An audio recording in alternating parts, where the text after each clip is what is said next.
Welcome everyone. Welcome to the April 28th meeting of the Rotary Club of Greenville. It's great to see everybody. I wish I could see everyone's face, but it's great to see those that we can. So welcome to our meeting. We're going to kind of follow our standard format. And so this time I'll call on Christine Braswell-Amon to for our invocation and pledge. Okay, just to clarify, it's Braswell-Ameen. Ameen, sorry. That's okay. Everybody messes it up. So I'm going to start with the invocation. In these strange and uncertain times, let us all pause a minute to reflect on our many blessings and for our Rotary family here today. The paths of our lives are filled with peaks and valleys.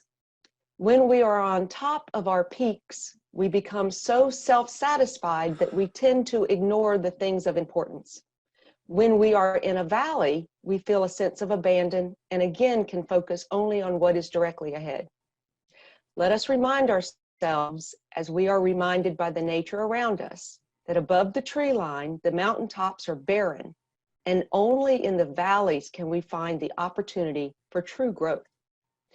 May we all use this time in this valley to grow stronger within and to reach out to help those around us also stay strong.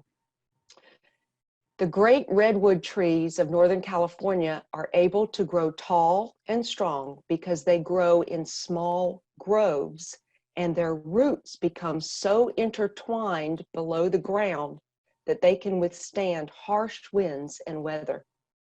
Let us all focus on intertwining our roots so that we can stay strong and withstand the harsh winds and weather that we may encounter.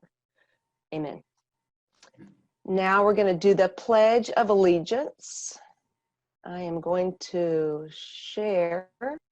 I pledge allegiance to the flag of the United States of America and to the republic for which it stands, one nation, under God, indivisible. Justice for all. Thank you. Thank you, Scott. Okay. While I have the microphone, I did want to give the club a quick update on our exchange student, Isabella. Now, I think Isabella has spoken at the club maybe at least once, if not a couple of times, and she came to some of the social events that we had in the evening. She is from Austria, and when the schools shut down, she was basically locked in at home. And as some of you may know, we are supposed to have a second host family for our exchange students. But for whatever reason, a second host family was never identified for her. And so she was going to be continuing with the same family. That's Lisa Mangione. But Lisa had sold her house and was moving to a smaller house, and her son had to come home from college because of the virus. So her house became very crowded, and sort of in several conversations with Isabella and with Wade, who is our district exchange student point of contact, we all agreed she should just go home. So she was supposed to be here until June the 5th, I believe, and she went home on April 15th. So we bought her a ticket, got her, she was flying into Zurich, Switzerland, which is close to where her family is in Austria. And the Switzerland, the Zurich Rotary Club was going to pick her up, take her to the border, and her parents would pick her up there. So she spent April 14th at our house. We had a dinner for her and taught her how to play Mexican train dominoes until about midnight, and sent her on her way on April 15th. So she had a great experience here, absolutely loved it, made some great friends, and it just had to come to a short end. So just wanted to update the club on that. So that was all. That's all I had, Michelle. Okay. All right. Thank you, Christine. Isabel was a delightful young lady. We enjoyed getting to know her, and really special thanks to Lisa and her family for hosting her, particularly for the extended amount of time. So I want to go through some announcements. First of all, it's hard to know who all is visiting a guest on this type of format, but I do know that we have a visiting Rotarian, Rich Wall. I'm not sure if I say his name right because you can tell I'm not very good with names. But Rich Wall, who is a past district governor and is a member of the Aiken Sunrise Club. So welcome, Rich. Give you some updates. We have been in constant communication with Alexandria Elementary School. And to date, there's not a whole lot we can do to really help the families, but they're on lookout to let us know what we can do. As you all know, teaching is very challenging. Teaching children of poverty is even more challenging, and teaching children of poverty when you can't see them or be in the same room with them is even a greater challenge. So we have been in conversation with them, and we're doing a few things for them. Next week is National Teacher Appreciation Day, so they're going to have a teachers meeting. Educational comedian that we'll be able to join them via distance conferencing for that, and we are going to purchase them a gift card, each one of the staff and members a gift card for them to be able to provide a meal for their family. And also Michelle Patterson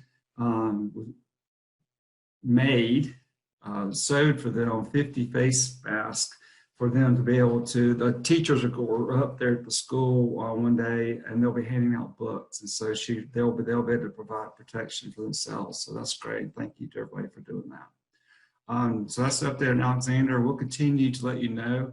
Hopefully we can share part of the teachers meeting with us and get an update from the teachers on that. So we'll be looking forward to participating with that. Park cleanup has been scheduled for mid-May, but currently the parks are closed. So not sure if they'll be open, and we'll be able to do that as scheduled, but hopefully we may be able to do it in late May or early June. So we'll just continue to monitor that. We have scheduled on June the 19th, the induction ceremony for our own Beth Padgett to become our district governor.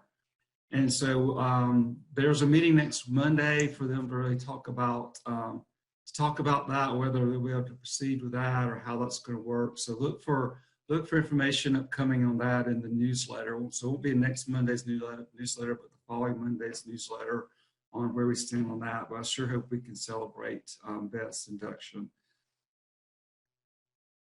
New members, I want to talk to you about lunchtime conversations. So that lunchtime conversations is started by Teresa Miller as a follow-up to the Peace Conference. And it's just a chance for people to get together, and there's a topic every month. And so we just get together and talk to members who are participating. And these can be guests. Anyone's welcome to attend.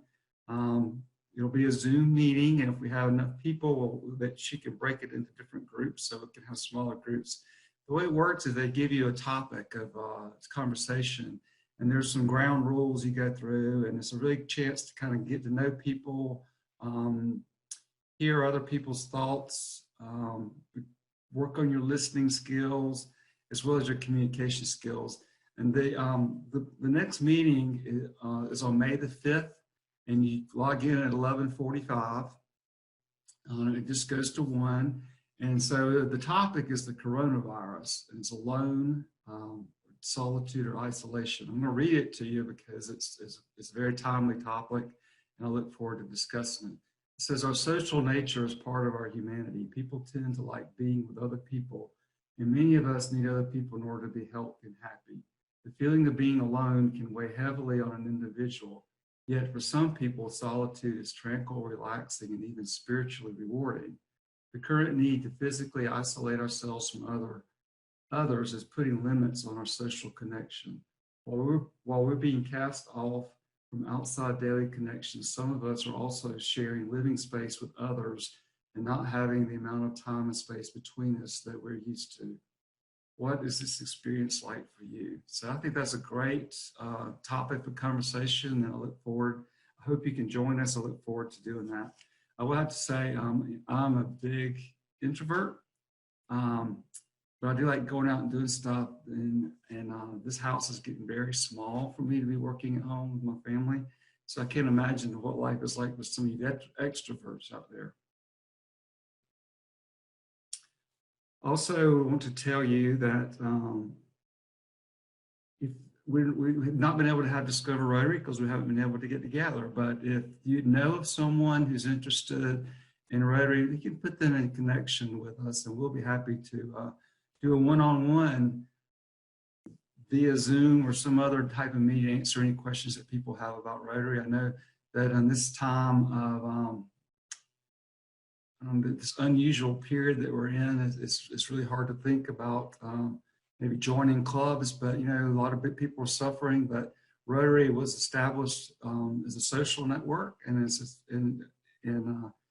we can be used to help each other, both personally as well as professionally, and be able to make connections to help people find employment or wherever their needs are. So please consider new members for Rotary. And our next meeting was going to be on May the 12th. Also be a Zoom meeting. John Loomis will be our presenter. He is with Upstate South Carolina Alliance, and he will be talking about economic development and recovery during the COVID-19 virus. So that'll be a very timely presentation. So that's all I have for announcements. So I'm going to turn it over to Kathy McAfee to introduce our speaker. Thank you. Excellent. Well, I am really delighted to have Karen Hinds with us today as our expert guest speaker. Karen is an author, a keynote speaker, thought leader, and chief executive officer of her own business entitled Workplace Success Group. She specializes in leadership and diversity and inclusion. She has used her experience to build talent pipelines for financial service companies, and she is working on strategic talent development for a number of organizations that are interested in grooming the next generation of leaders. She's an author of 5 books, including Get Along, Get Ahead. She is the creator of a couple really fabulous programs, including Leading Confidently in Times of Crisis, which we're going to get a preview today. And she also has a leadership development program for mid-level professional women entitled Power, Presence, and Impact. Now, while Karen lives in Connecticut, where it's a chilly 51 degrees or a warm 51 degrees, however you look at it, she's already contributed to our Greenville community. Karen was the closing keynote speaker at last year's Diversity and Inclusion Summit, which was hosted by the Greenville Chamber of Commerce. We had hundreds and hundreds of people there, and she rocked the boat and inspired so many people and gave us deep, deep things to think about in terms of how we're managing our companies, our organizations, and our careers and lives. So with that, I turn it over to Karen Hinds. Please enjoy her program. Great. Thank you very much, Kathy, and thank you to all the Rotary members for having me. I have a close spot in my heart for Rotary clubs, especially since I'm originally from the Caribbean island of St. Vincent and the Grenadines, and have done work with the Rotary Club there. So every time I go home, I have to make sure I'm with them. And thank you as well for hosting Isabella. As a mom of a student who had to come home from study abroad early, thank you for being kind to her. It is a very interesting experience for those who either look forward to this experience all your college career, and then you have to end it early. So I appreciate your generosity to Isabella, and I'm glad you made a great impression on her. And Scott, I'm an extrovert. It is difficult. Although I work a lot from home, I miss pressing the flesh with people and connecting and seeing their faces, in person. I have one introvert who told me, we're not introverts, we're having an individual experience. I don't want any more individual experiences. I want to get out and be with other people and enjoy and practice my extrovert skills. So, today I wanted to share with you 5 really quick tips around, as leaders, how do you now lead confidently in crisis? We've all seen what has unfolded. This is, we're in our 7th week here in Connecticut because we started a little earlier because my son came home and had to spend 2 weeks in quarantine. So we were a little bit ahead. So I feel like I know the walls of my house intimately at this point, and I probably know where everything and everything I'm going to fix it is. But as a leader, I think what a lot of people are facing is, you know, we say that they're working from home. You're not really working from home. Work has been imposed on you. Work from home is different, where you have time to plan and you can anticipate. This is just a mashup of work and home colliding. And at the same time, we're expecting leaders, workers, children, elderly to walk through this seamlessly. And what I would like to share with those of you who are leaders and those of you who may be leading in your home is just 5 quick tips that you can use in the next couple of weeks until we're able to go back to, I can't say go back to the normal because we'll never have that, but go into the next phase of where we're supposed to be. Just 5 quick tips on what you can do as leaders, whether you're leading a team of 1 or you're leading a team of 5 or 10 or 20 or whatever your number is. And I call them the 5 C's of leading confidently in crisis. No one could have ever imagined what this could have been like. Nobody thought about this before, you know, COVID happened. But now that we're in it, what are you going to do? What's going to be your response? I don't know about you, but for the first couple of days when this happened, I was flat out. And I think as leaders, it's important for us to admit or acknowledge that you didn't have all the answers on day 1 or even day 2. A lot of us didn't even have the answer on week 3, and a lot of us still don't have the answers. So how do you come from a place of confidence when you are a leader and your people are looking to you? What I've seen happening is a lot of leaders just jumping out there and putting on the facade of confidence. And I want to peel back real quickly that there's some things you might want to consider doing before you put up that facade, because it will crumble. At this time, what all of us need to do is, 1, accept that you're on a roller coaster of emotions. So at this moment, you are great. You might be having a wonderful time seeing everyone from the club. This feels almost normal. You're interacting with people. But by 5 o'clock this afternoon, you have to be okay with, you might have a moment or a couple of moments. And you have to be gentle and kind to yourself, because regardless of where you are in this process, we are in very difficult times, and being able to be that confident leader means you have to accept that you're human. End of story. There's no pretending that you have all the answers. You're human. You're going to have a roller coaster of emotions. But the next piece is, what are you going to do about it? So what are the habits and disciplines you're employing now? One of the things I encourage all leaders to do, and as I listen to the leaders for the companies that we work intimately with, we've been working with in the last couple of weeks, we're encouraging everyone to find a new routine. And that seems very simplistic, but it's probably one of the most difficult things to do. If you are like this couple that I know, they're a couple that have twin boys who are 15 months old. They're both working full-time jobs. They had to send their nanny home. And oh, by the way, their company expects them to work 9 to 5. That's not happening. If any of you have small children in your home, you know they're literally crawling off the wall on a constant basis. And for them, they're excited. Mom and dad are home. And for the parents, they're not able to cope with that. But pretend you don't have children. You have people who are dealing with elderly parents. You have people who are dealing with children with special needs.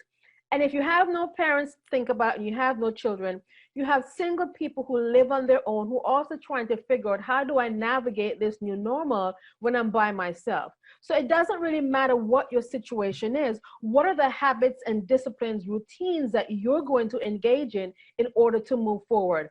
I've kept the first few days, I didn't really keep a normal schedule. I got up when I wanted to and just kind of process. Now I'm back to getting up at the same time, exercising, setting my day, getting dressed, and pretending, trying as much as I can to keep a normal schedule, knowing that I don't have that commute time anymore. And many of you do not have that commute time where you were able to process what was happening at home, put on your work face, put on your work attitude, and then go into the office. that has been obliterated. So since you don't have that, what's going to be the things or habits that you do to get you to that? So these are the things I would like to share with you as you look to how do you rebuild your confidence. Look for the routines, accept you're in a roller coaster of emotions. Nothing is wrong with you. You're in very difficult times. So if 3 weeks from now you're still crying or you're having a pity party, a meltdown, give yourself some grace. Give yourself time to process, then get up and keep moving again. If you need, I would not suggest you do this on your own, but find the 2 or 3 people who can help you in the process to say, hey, I'm really having a horrible time. I have a couple of friends I do that with. I call them and I said, I'm having a moment or a couple of moments strung together. Can you help me? And to just be real, we've built this culture in the workplace and at home that we have to have everything put together. And we're so well perfect. Get over yourselves. You're not perfect. You're human. You're having a very difficult time. So let's make sure that in order for you to be a confident leader, you have to take care of yourself. I see a comment here that says people living with 4 dogs, 2 of whom which are puppies. I feel for you. I really feel for that person, because that's like having overactive children just bouncing up on the wall all the time, thinking that they can play with you and you're at their beck and call. And sometimes you might be in the middle of a conference call and the dog or whatever pet you have needs to go out and relieve themselves. And what are you going to do? So number 1, get the confidence factor going. Number 2, let's get some clarity. What exactly does that mean? We have this tendency when we're in crisis to want to know everything. This is the one time when you're not going to know everything. And it's going to be important that you ask questions, because the people who are looking to you to lead, whether it's your children or your teammates or your pets, they're trying to figure out, what are you going to do next? Sit down and assess, okay, who's affected here? What's going on? What do I need to do to respond? And don't expect to don't have this knee-jerk reaction that every time something happens, you have to be always responsive immediately. Take a break and say, you know what? I don't have the answer right now, but let me get back to you, because people appreciate your honesty and they prefer for you to pause, for you to assess what's going on. Who are the players? What are the factors I need to consider? They expect you to anticipate. And this is going to sound horrible, but I want you to anticipate the horrible things that may happen. For example, you may have employees now who you can pay, but you don't know if you'll have the funds in 3 weeks or even a month from now. Don't hide it. Be very upfront and say, let me anticipate what I as a leader need to do if that were to happen. And then you act. So you're going to pause, take a deep breath, figure out what's going on here in order for you to gain that clarity. You're going to assess the situation, to look around, who's affected, what do I need to do? Then anticipate what are the great things that can happen and what are the not so good things that can happen, and be realistic and plan for them. And last but not least, then you act. So confidence and clarity. Number 3, I want you to care. Do you really care? I'm looking to a lot of the companies that have these wonderful statements of a mission and a purpose, and they talk about how much they love their employees and embrace their employees. And then COVID happened and you want to know what monsters are running this place. How could they not understand and be empathetic to the people that they're working with? I was on a call this morning and I heard of a story where the leaders still believe that they can conduct business as usual. You cannot do that. It is impossible because you are not in a regular setting. So we expect you to care, that you have the lives of the people who you're working with in your hands, basically. They are scared. They are worried about how are they going to keep their lights on. If their spouse was the one who had the health insurance, they're worrying about, do we have health insurance if they've been put out of work? They're worrying about how do they get their next meal if they're not very mobile. People have other needs besides their job. So think of Maslow's hierarchy of needs. They're thinking about themselves first before they think about your company, or before they think about whatever you might be requesting of them. So I'm going to ask that you have a heart, that you're empathetic to them, that you sit down and listen. And if you're one of those people who say, Karen, I don't have time for this touchy-feely stuff. This is not touchy-feely. This is the survival of your organization. It's the survival of your family. If you have young ones at home, sit and listen to them. If you have teenagers and they seem distant, listen. This is when I need you to really take the time and let people know that you are listening. And as I mentioned on I did this workshop a couple of weeks ago, and I talk about there's a difference between checking in and checking on. And as a leader, you might think you're checking in on somebody. Here's what it means. If I'm checking in on you, I'm going to see how you're doing, how your spouse is doing, how your kids are doing, how the pet's doing, how your everything about you personally. I'm checking on you.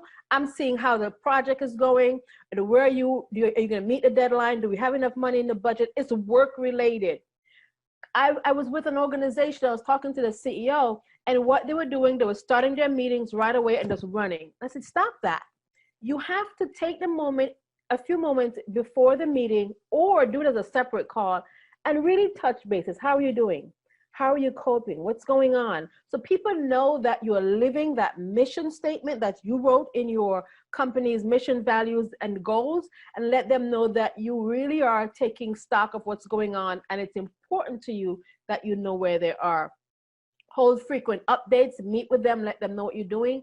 And if you say you're going to meet on Mondays, make sure you keep that. So if it's Mondays or Wednesdays or Fridays or whatever time you decide you're going to meet, make sure you're letting them know that here's where we are in the process and here's how we can move forward. I see, okay, so let's slow down a little bit. So you have, okay, great. So we have a bit of time. So I just want to pause and ask, are there any questions? So we talk about confidence, clarity, and care. What's going on in your, well, I can't say your workplaces, in your work homes? Tell me what you're seeing. How are your leaders really responding? Or if you're the leader, how are you coping? Would you put that in the chat for me, please? Share with me how you think you might be doing at this time. Are you seeing if your people are stressed out? Are you seeing that people are being responsive? Are you seeing them unsure of how to cope? Would love to see what your thoughts are on this piece. All right, let's see what we have here. I find that I get exhausted by the end of the day. I just can't do one more Zoom call. I agree with you. Listen, this is very taxing. I would suggest you pace yourselves and don't expect to work a full 8 hours consistently. It's almost humanly impossible because it's all screen time all day. You don't have the luxury of going down the hall and chatting with someone at the water cooler like you did, or going outside and taking a walk down to the restaurant and getting some food. You don't have any of that anymore. So I would suggest you work, I'm not sure how many of you know about the Pomodoro method. It's where you chunk off a task, you set the timer, you work, and then you get up and you move. I do that because for me, I only have 20 to 30 minutes bandwidth at this time, unless I'm doing a program. And I need to stop and walk around, and I pretend my apartment is a garden, and I walk around and I pretend there are different parts of the garden. I pretend I'm going to the beach. I do something to reset my brain, because you're working under very stressful conditions. You don't have the freedoms that you had. So don't expect to be too productive consistently. Give yourself some time. Some of the comments I see, my people are, take off my glasses here, my people are indeed exhausted. In my world, our workload has expanded. Yes, that has happened for a number of companies, where some companies have lost a lot of business.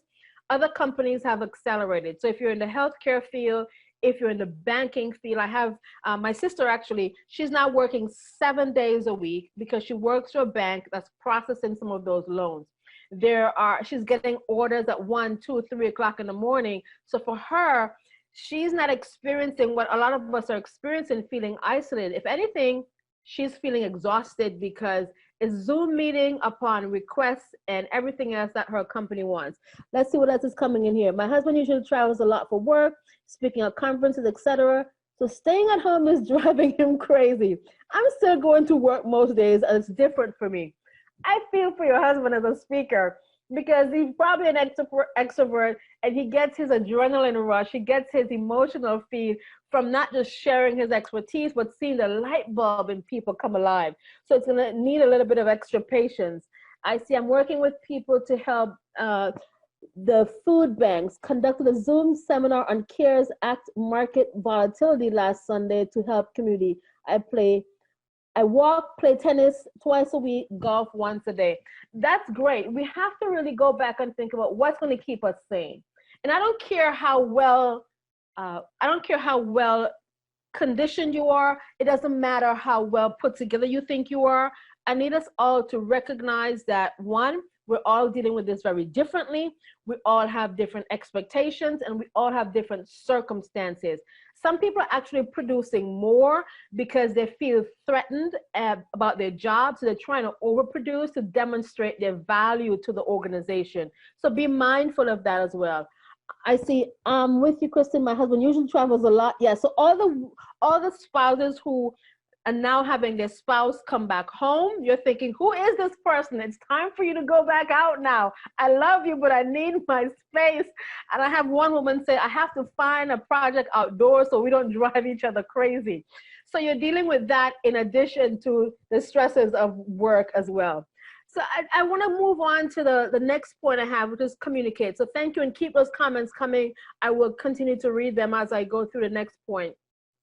The next point I want to reiterate is communication and how critical that is. So I want you to think of it as 3 pillars. Your communication strategy now has to be honest, it has to be consistent, and it has to be adaptive. You have to be honest because people can see right through the facade if you don't tell them what's happening. You have to be honest because this is not about window dressing. It's about people's livelihoods are on the line. And if you're trying to make something look good when you know and you have information that you might be able to share that can affect their livelihood, you need to be very frank with them so they know what decisions to make. A lot of us in this generation, I would say, although we dealt with 9/11, we're not accustomed to this kind of confinement. I have other international clients that I'm working with, and for them, they said, Karen, we're accustomed to going through periods when we are very much under a controlled environment. So this is very different for America, whereas my international clients are saying, yes, we've never had anything like COVID, but we've had instances where our movement have been limited. So although it's difficult, it's not all completely foreign for some of the countries and some of the companies I'm working with. So for us, we struggle with this, and we have to be honest in our communication with people because they're feeling very confined. They're feeling like their rights have been infringed upon. And this has nothing to do with that. This is a global pandemic. It's not America focused. It's not Caribbean focused. It's not Africa or China focused. It's all of us are in this together. So how do you make sure in your communication strategy, you have a single source of communication, meaning if you are the leader or whomever the leader is, designate that person to be the one bringing the message. Why do you want to do that? Because it brings a comfort level to people. They're going to look and trust you. You don't want 5, 6, 7 different people giving a message, because what that does, it dilutes the message and you leave it too much to interpretation. So give you an example. I'm the leader. I have 5 people under me, and I say, all right, Kathy, Robert, Judith, Adam, and Connie, here's what I want you to tell your people. Well, Robert might be having a great day and he's feeling very optimistic, and he goes and he tells the message to his people receives it one way. But Kathy might not be having such a good day and she's feeling a little frustrated, and she tells the same message, but her body language, her tone of voice makes people get a little nervous and they're scared because that's what she's feeling. Have a single person being the consistent communicator so the people who are listening will get to know, like, and trust what you're saying to them. So make it honest, make it consistent, and make it adaptive, meaning it could change at any moment. And you have to reiterate that. Let them know that here's where we are today with the information that we have at our disposal. Here's what I'm sharing with you. It doesn't mean it can't change tomorrow, or it doesn't mean it can't change next week, because we know this is a very volatile environment that we're in. So letting them know that you're giving them honest communication, you're giving them consistent communication, and you're adapting as you get new information is going to be important. So any questions or thoughts on this before I move on to my final point of collaboration? I would also say keep it optimistic, because in the midst of what's happening here, there are opportunities for growth. There are opportunities for us to be better. There are opportunities for good. So we cannot all just look at this as doom and gloom, even though we recognize that for a lot of people, they're dealing with death because loved ones have died. They're dealing with hospitalization. And even outside of COVID, people are still dealing with the everyday challenges and stressors in that life offers. And there might be some people in your circles that are very apprehensive about expressing that in their home. They might be concerned about their own personal safety because there might be a domestic violence situation, or their children might be exposed to some kind of compromising situation. So you don't know what people are dealing with. So in your communication, as you're honest, you might be opening up the door for someone on your team to say, you know what, I can trust them because I have a comfort level with them, and share the struggles they're going with, hoping that you might be able to help them find a solution. Because now you're invited into their home. You see their decor, you see their cats, you see their dogs, you see their pets. They feel very vulnerable. They feel very naked.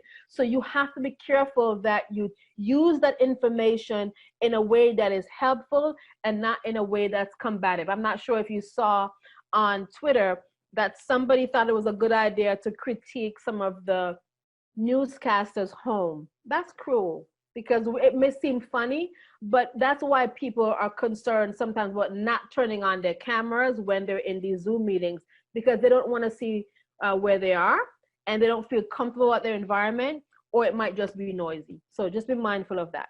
So in communication, again, honest, adaptive, consistent. And the last point I want to share with you before I wrap up is collaboration. This is a time when you as a leader need to strip away your ego and recognize you do not have all the answers. You are not that smart. It doesn't mean you're not smart. It just means that we're in a situation where nobody has the answers. And the collective mastermind brains in the room is going to be so much more valuable than you sitting at home trying to come up with a strategy plan to fix all of your employees and their issues. Come on. So reach out to your employees, because this is a time when you can actually trust them and know that they have good points that they can bring to the table, and they're hungry. They're waiting for the opportunity from you to say, what do you think? How do you think we can handle this? What are your thoughts? So give them that opportunity to collaborate, trust your people, and make this a time when you sit down and you say, you know what are some lessons we're learning? How can we be better? How can we do differently? Let me see what we have here for comments. It says, good point. We need to build trust so that our people feel safe enough to share what's going on in their world, their home, their personal lives. And then it says here, like me, you're logged in from your ancient computer that doesn't have a camera or mic. Oh my goodness.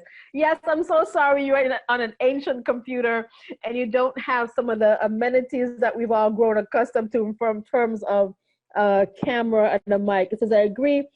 That is the time when candor is critical, important. This is not a time for sugarcoating. I thank you for saying that. Let me share with you quickly. There was one conversation of one boss, and this happened in the last 2 weeks. Someone shared this with me, one of my clients, and they basically said, you know what, we're in difficult times right now and really want us to pull together a team. Oh, by the way, we need to come up with some cost-cutting measures. Wait, what? And they try to explain, the team members are trying to explain, look, we don't have that bandwidth right now because you've increased our workload. We have to do a whole lot more with a whole lot less. And you want us to come up with some great ideas on how to cut costs. Oh, by the way, which might include cutting jobs. That's inhumane. And I think a lot of leaders are not really thinking about the words that's coming out of their mouth before they say them. So I'm going to ask that you filter yourself, that you sit down and think about, what am I asking my people to do? Yes, I'm asking them to collaborate, but what am I asking them to collaborate on? And how does that affect them? So don't just think about your mind, I need to save money, or if it's at home, for those of you who have teenagers at home, You might be thinking, they're eating me out of house and land and I can't keep any food in the refrigerator. Don't ask them what snack they're gonna cut out now, because they're not thinking that. So just be very mindful that how you say things, when you say things, and in the spirit in which you say it can be difficult for some people. So it's even more so that you pay attention to what you're saying. Any other thoughts, comments, or questions, put them in the chat group. Let's see here. Do you apply these same 5 C's in other cultures? Yes, I do. So on our call that we had, we did this series of workshops a few weeks ago, and we had people from 11 different countries calling in, and I had the opportunity to speak with some of them via email and phone. And, you know, people from the Caribbean, from Spain, from other parts, this, at the end of the day, we're all still human beings who are trying to figure out, how do I show up as a confident leader? How do I ensure that I'm clear with my people? How do I let my people know that I really do care about you? It's not just some words on an embossed piece of glossy paper on the wall. They want to know that you're communicating with them honestly. And as I said, they're hungry for the opportunity to demonstrate their leadership skills.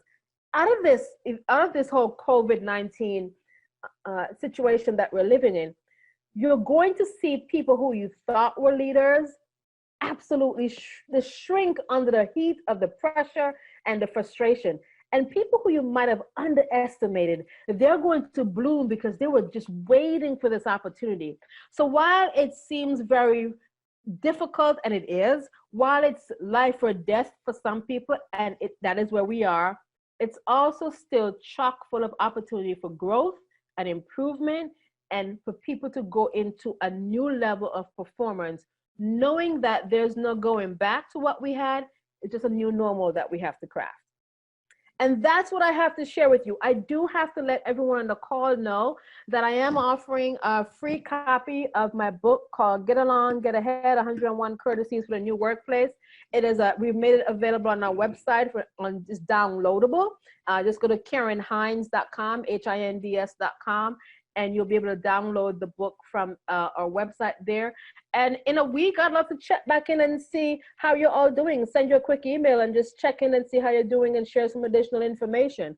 I see some additional things. It says, okay, beautiful. No, I have not worked in Chile. I would love to do that. I've had the pleasure of working in other countries. I've done extensive work with countries, government agencies throughout the Caribbean and South America, but Chile was not one of them on the list. But again, just hop on to KarenHinds.com. You would see where it says download. We've made an ebook, Get Along, Get Ahead, 101 Courtesies for the New Workplace. It costs you nothing. It's our gift to you as you try to figure out ways in which you can be kind and wonderful to the people you're working with. And again, as I said, I will be checking in with you in a week and just seeing how you're all doing, and love to hear some wonderful stories of how you are thriving in this environment and trying to bring an element of positive energy to the people you're working with, because we have to have that in order to sustain this very difficult time that we're in. So I thank you, Kathy. Thank you, everyone, for having me. Thank you, Karen. Thank you for a great message. We can all learn a lot from that, and make sure we communicate and be optimistic, but also realistic. Thank you so much. Several things also to share with you. Again, I'll remind everybody that this coming week is National Teacher Appreciation Week. So make sure that you reach out to your teachers who are struggling to connect with their students, but still working hard at trying to teach them. Also, it's fun to kind of looking through to try to see who's on this call. We had about 100 people on the call today, which is great. And I did see that we had Jaden Beek, I'm sorry, who is you could tell I'm not very good with names. That's the third time I screwed up already. But Jaden Beek, who is our 2019-2020 scholar. So she's a freshman in college, and I appreciate her joining us today. That was great. I hope, sorry not to get to be at school right now, but I'm sure you're working hard to try to keep up. So want to let everybody know, someone said, any idea when we're going to be able to meet again? Fabian's birthday was this past week, so I reached out to him to tell him happy birthday. I know that the Weston had been scheduled to close through April, and that's been extended to mid-May. So we don't really know when the rest of the hotel will be opened up back up, or when we'll be able to meet with large groups, but we'll just continue to keep in mind and hope and pray that it'll be sooner rather than later. But of course, we want to stay healthy. Speaking of, new ways of working and new environments and birthdays, I want to introduce you to my current work partner, who I get to work with every day. And today is her birthday. So today, Sierra is 2 years old. So happy birthday to Sierra. So I'm looking to see if there's any questions or comments, but if I don't see any, so I want to thank Michelle for helping set all this up and making it run so smoothly. It's been great. I've seen a lot of happy birthdays to the puppies, so I appreciate that. Remember, our next meeting will be on May the 12th. Again, it's John Loomis with Upstate South Carolina Alliance talking about economic development and recovery during this COVID-19 period. So everyone, I hope everyone, I know some people are struggling. If there's anything that we can do for you, please let us know. We want to look after our Rotary family. If there's anything that you hear that we can do in the community, just let us know. And I hope it's great to see everyone's faces. And I hope everybody stays happy and healthy and can get outside and enjoy the weather. And thanks again to Karen for being here with us today and all her remarks. And if I don't see any more comments, I will thank you. Of all the things we think, say, or do, is it the truth? Is it fair to all concerned? Will it build goodwill and better friendships? Will it be beneficial? All right, Thanks, guys. Thank you. Meeting adjourned. Thanks, Scott. Okay, everybody, I'm going to unmute everybody so you can talk to each other if you'd like.